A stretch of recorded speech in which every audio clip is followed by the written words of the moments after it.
This is Akashvani.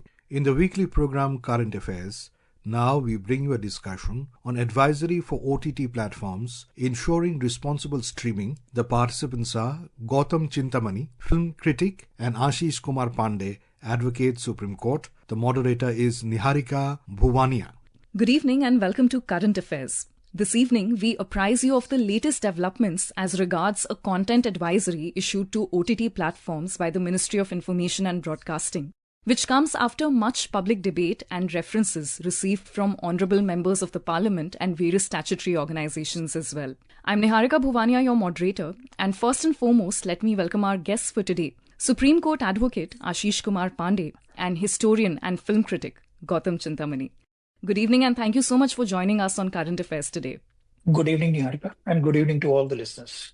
So I think we can dive into the conversation right away, and in the light of the recent debates surrounding an OTT show, let's begin with the most obvious question. Do you see a requirement for this advisory in the first place? Ashish, if you can come in first and if you can, share your thoughts on this. We are having this conversation in the context of a recent controversy, which has somehow ignited the entire social media space. And now we can feel that heat in the corridors of Supreme Court as well, in the Parliament, corridors of parliaments as well. So the situation is we have some regulatory framework which is directed towards not exactly regulating, but somehow ensuring that there is a self-regulation as far as the content on online platforms, including OTT platforms, are concerned. What has been felt over the years, that self-regulatory mechanism is somehow not fetching the desired result. And the recent controversy is the glaring example in that regard. It has been felt that there may be certain changes in the law itself, and I believe that the recent directives which have been issued by the ministry to the OTT platforms is a step in that direction. Right, I think that's a very valid point that self-regulation is probably not doing what it needs to. So, Gautam, are you in agreement with that or do you have a slightly different take? I'm in complete agreement with what has been said here because this advisory, to my mind, comes as a wake-up call. This is a crucial step towards reinforcing responsible commitment from India's, digital operators. The concern raised is regarding content which has been put out there, and that has been happening for a little while. So I think OTT platforms and their regulatory bodies must lead by example, and that is not happening. So this clearly indicates the need for such an advisory, and I think that, it also warrants people to take greater stock of what is being peddled in the name of content on OTT platforms and the internet in general, because honestly, if you ask me, the rules are in place, but it's not working out, and the internet and social media both, they remain relatively nascent in terms of regulation, particularly moderation and self-censorship. So I think this is a much needed step, and I think we should take this to the next level as well. So basically, if I can put it in just one line, accountability and being responsible about the content that you put out is really the question here, right? Now, in the light of that, so the advisory has two major components. One is that the platforms need to ensure they do not transmit illegal content. And second, the need is for content to be classified as per age. So, speaking of the legality of it, Ashish, broadly, what kind of content can you classify as legal or illegal, given there are so many varieties of content? There are chat shows, documentaries, storytelling formats, fiction, non-fiction. Right. And Niharika, when we talk about illegality of any content, the very plain language says that whatever is prohibited by law is illegal. Mm-hmm. And if it's not prohibited by law, then you can term it as legal or it may fall into gray zone. So when we say some content is illegal, it means that it must be prohibited under either one or two laws which are governing Indian landscape vis-a-vis the content which we are discussing here. You see, we have Bharatiya Nyaya Sanhita, we have Protection of Children from Sexual Offences Act, there is one Indecent Representation of Women Act. So there are so many laws which regulate the contents regarding how you can portray women or children or any other aspect of a social behavior. And if anything which falls within the definition of something which is prohibited under these laws, so that will be termed as illegal. Now the question is where to draw lines. This is the more pertinent question in today's context. Recently, when the matter came up before the Supreme Court, the Honorable Court observed if whatever comments were made by that podcaster, so if those comments are not obscene, then what can be classified as obscene? Somehow, these illegalities have to be interpreted in line with the morality of the society of the time. So, all these things will take you to a position where you can say this content may fall within the domain of something which is prohibited under the law, and then this is something which the society can dare up to a certain extent because this falls within a gray zone. And then there are certain things, as you said, that there may be other contents which are not so illegal. They are using the plain simple things which are happening in our society. So that contents need not to be regulated. So you see, it's a very important aspect of this entire discussion is why we adopted for this self-regulatory mechanism. Because as far as the obscenity is concerned, the illegality of these acts are concerned, that is always open for interpretation. There may be certain instances that you cannot represent a woman in a very obscene position or a very pornographic position, but then there may be certain representations which may be interpreted as obscene, but from certain point of view that may not be interpreted as obscene considering the societal norms. So this is why we have adopted a self-regulatory mechanism. When we talk about self-regulatory mechanism, it means that government is not going to tell you what is right or what is wrong. If there is any complaint, you yourself decide. If you feel that that is obscene or that is illegal, you please remove it from your plate. And if you are not acting on that thing and the complainant is still aggrieved, then there are certain other labels where he can approach, and then the question may be open for interpretation. The original complaint is valid or not. Right. So, as I understand it, it's also about a lot of personal discretion, more importantly, discernment. And also on top of that, the advisory is not to, put controls in place or control any platform as such, but just to, facilitate that kind of discernment, right? Right. What we have done in India, we have provided three-tier mechanism for self-regulation. There are 2021 rules, IT rules, and under those rules, there is ethic code. So under that ethic codes, what we have talked about is every company, every OTT platform, they have that redressal mechanism. Let's say I'm watching a show on Netflix and I find that something is somehow offending my concept of morality. So I must have a platform, I would say an office within the office of Netflix that they can entertain my complaint and they must adjudicate on that thing whether my complaint is justified or not. So government is not going to tell you at the first stage. The company itself is required, if they have received any complaint, they have to decide whether that complaint is valid or not. Then if they are not somehow redressing my grievance, then we have another mechanism where a retired Supreme Court judge, his body, may entertain my complaint. And on the basis of that, that body can pass a judgment. That body can direct that particular platform to remove that content or not. And if that is not possible, even if I'm aggrieved from the order passed by that body, then there are certain other mechanisms which are at the very highest level. So this is three-tier mechanism we are talking about, and the starting of that mechanism is self-regulation. Thank you so much for sharing that three-tier mechanism. I think that was to understand this entire thing. We really needed that perspective. Now, Gautam, I would like to bring in you here for the second part of the advisory, which says that content should be classified as per age. So now again, extending the same question to you in terms of different formats, in terms of different kinds of content, how easy or difficult is it to classify this content as per age? And also to cite the example of the censor board. So they're dealing with a different kind of content. It probably is a little easier to certify films or to, say this kind of content is A or this kind of content is UA. But how does one do that in terms of OTT? It's not easy to certify films also, but because there is a tried and tested mechanism in place, irrespective of its flaws or shortcomings, because if you ask creative people, they'll say that their creativity is being curbed. If you ask the censor board, then they would say that they are going as per what the rule of the land is. So it's not particularly easy to certify any content because there seeps in a sense of morality. But you are just following the letter of the law.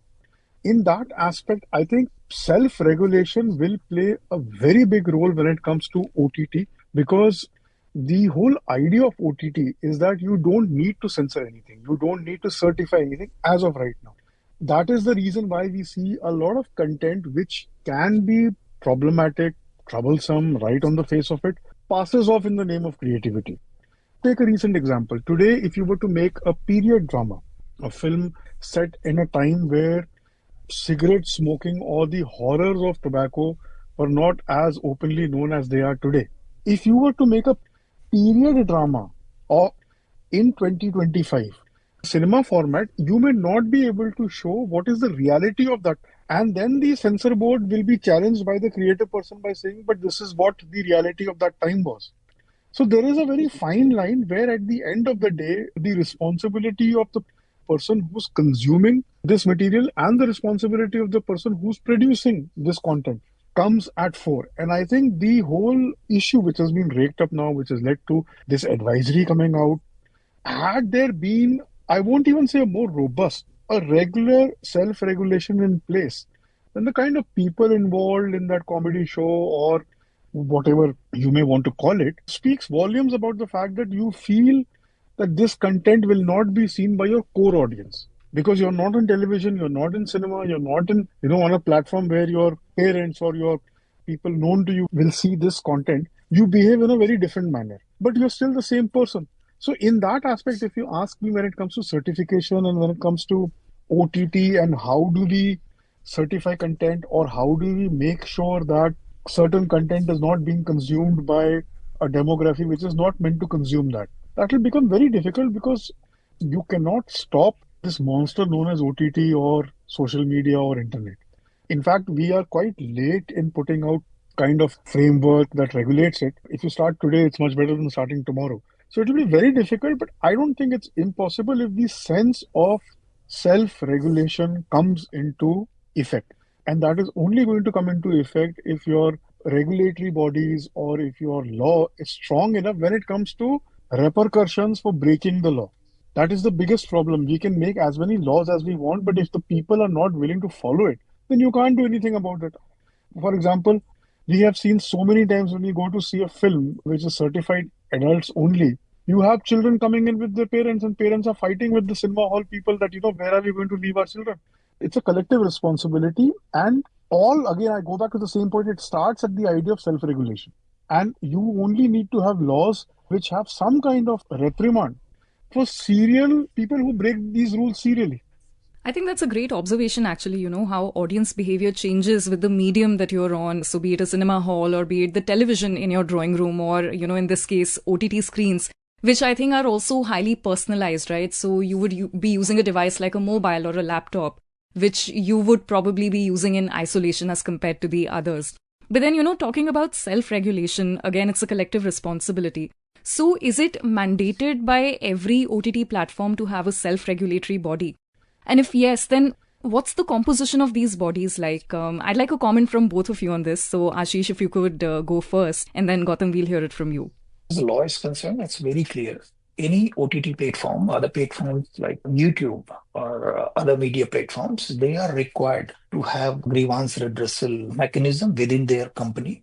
Ancillary question, which is very much important in this debate is, as Manoj rightly pointed out, in today's age, you see everyone is very well connected with the internet and every information is available to you in just a couple of seconds. So up to what extent prohibitory orders will be effective as far as the spread of obscene content or pornographic content is concerned. So that's why the role of self-regulation is very much important, not only in the context of legal requirement for such platforms, but even though institution of family is concerned as well. It was being discussed that even if the film is rated A, we find the parents fighting with security guards that why you are not allowing my children to watch the movie, even when you can watch that movie online. There may be some pirated copy of that movie which is available on mobile devices. So what is the utility of having such laws?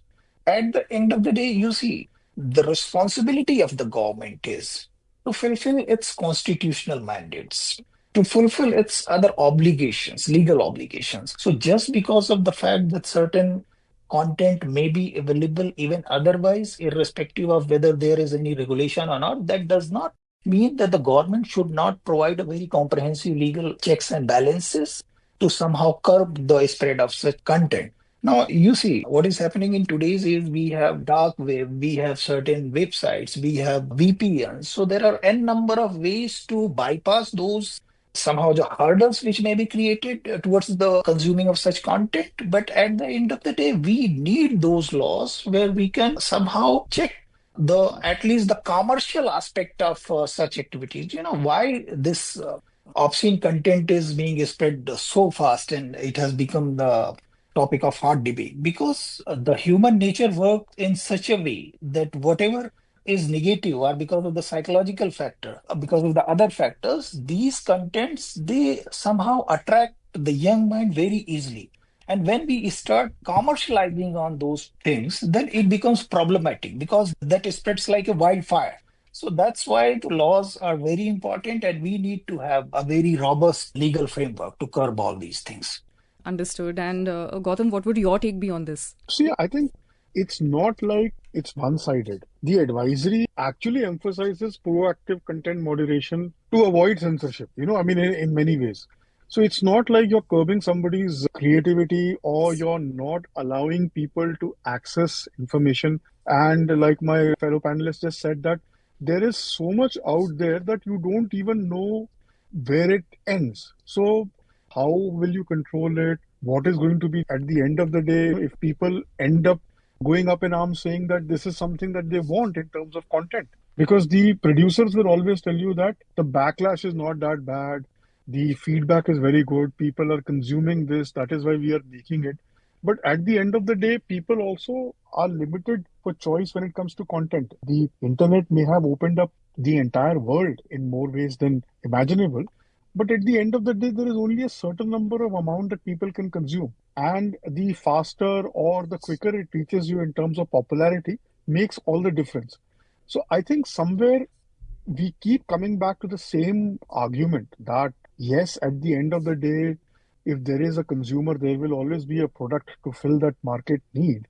But that doesn't mean that anything goes and everything goes. And I think that there needs to be a greater content regulation. And I'm choosing my words very carefully. It may sound as a euphemism for censorship, but be that as it may, I think that in a country like ours, where the demography, almost 65% of this country is under the age of 25, and we have the cheapest data pricing anywhere in the world, and our consumer base is increasing. We are the second largest mobile manufacturing country. So you can imagine the amount of electronics and goods available to people there. And we are market leaders in many ways. So a lot of people will end up consuming stuff which otherwise may have been problematic for platforms.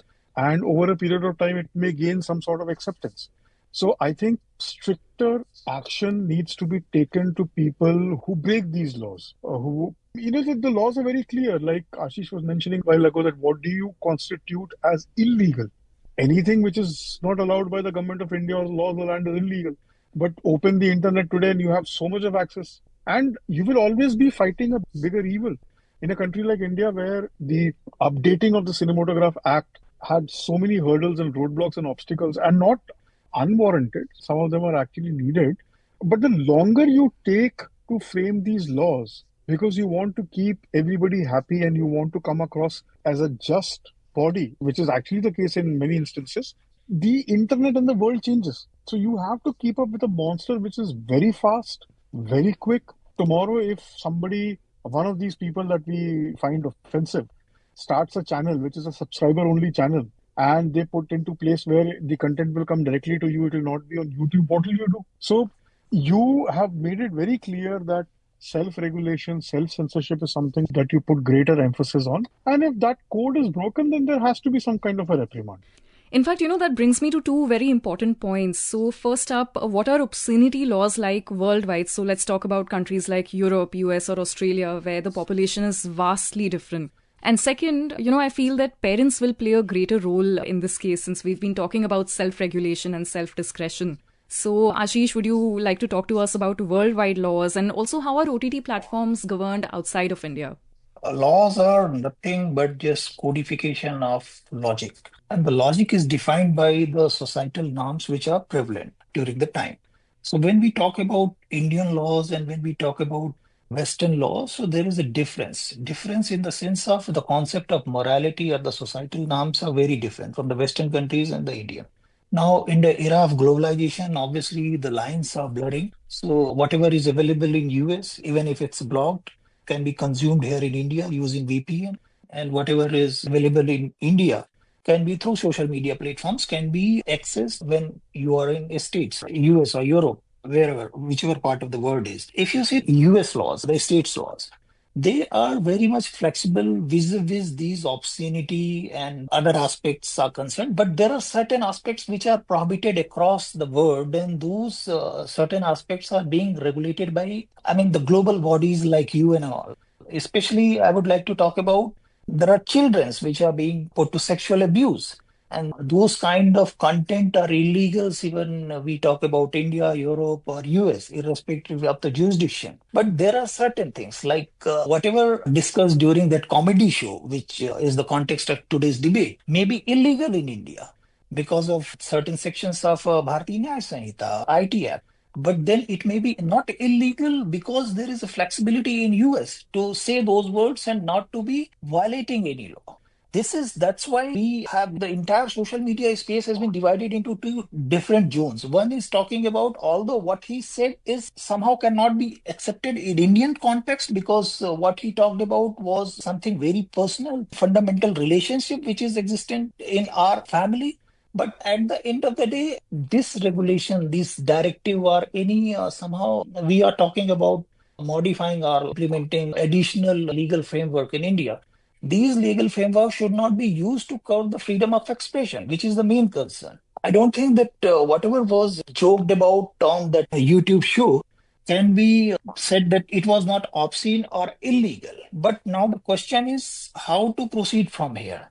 Should we have a very strict legal framework for every content which is being produced and shared on such platforms like YouTube or other OTT platforms? Then certainly we should not move towards that direction. Especially in this context, I would like to talk about what is the constitutional framework for this. You see, our Indian constitution talks about freedom of speech and expression. So every citizen, if we don't provide our artists that creative freedom, then somehow we are curbing that constitutional right which has been given to us under Article 19. But now the point is, even that Article 19 is subject to reasonable restrictions. And when we talk about reasonable restrictions, how to define those reasonable restrictions? And when the operation of those reasonable restrictions vis-a-vis this creative content is concerned, it becomes very difficult for any judicial system or the legal framework to define very categorical line where you can say that this is not allowed and this is allowed. Obviously, there are certain things which can be categorized, but most of the thing will fall within the gray zone. That's why we have adopted the self-regulatory mechanism. So now we will see how the government is, because the notice has been issued to the government of India as well, and the government of India is planning to implement certain additional legal frameworks. So it will be very interesting to see how things are proceeding in that matter. In fact, what's also interesting to note is that there is really no comparison with worldwide laws as well, because the fabric of our society is so different, our population is so different, and we take things differently. Our relationships are so different as compared to abroad, right? So that is what is going to govern the laws as well. That is what is going to govern how we make our laws, right? Well put, Niharika. And you see, you talked about how the self-regulation works and what is the role of parents implementing this entire thing. See, we are observing in our society from the very early age, it has become a very adopted norm.